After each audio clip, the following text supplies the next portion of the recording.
እናቴ መጥቻለሁ። የኔ ልጅ የደከመህ ትመስላለህ። ምሳል በላህ ማለት? አዎ። ሁል ጊዜ ይመስለኛል አባቴ እኔን አይወደኝም። እናቴ ለክልሉ እግር ኳስ መረጡኝ። ቀጣይ ገብቼ ልጫወት ነው። የኔ እግር ኳሱን ትተህ መጀመሪያ ትምህርት ላይና ገንዘብ ላይ ትኩረት አድርግ። አሁን ሕፃን ልጅ አይደለም። መች ለእኔ ትኩረት ሰጥተህ የምታውቀውን ነው። መቼስ ለቤተሰብህ ጊዜ ሰጥተህ የምታውቀውን ነው ልጄ።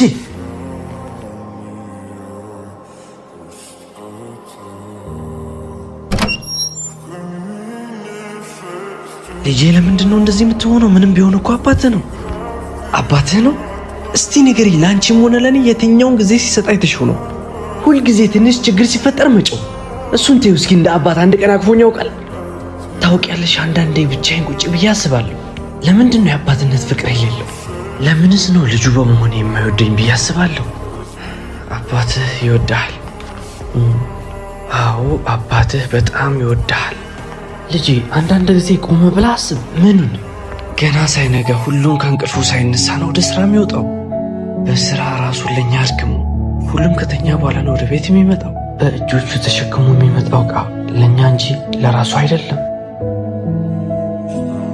በቁጥሮች መሃል መፍትሄ የሚያገኝ ይመስል ሁል ጊዜ ሂሳብ ይሰራል። ለምን ይመስላል አብዛኛዎቹ ሰዎች አባታቸውን ሲያቅፉ የማታየው?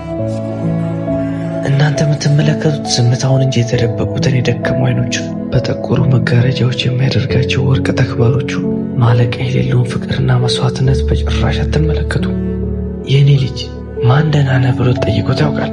ልጄ ተናዶብህ ወይም ጠልቶ ሳይሆን የሚረዳው አጥቶ ግራ ገብቶት ጨንኮት ነው እንጂ።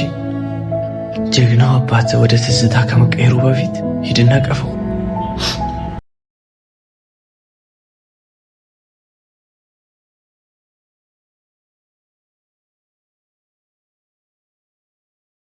ፋዘር እንደማቀፍ የሚጨንቀኝ ነገር የለም። ሁሉም ሰው ጋር ነው እባክህ። አራው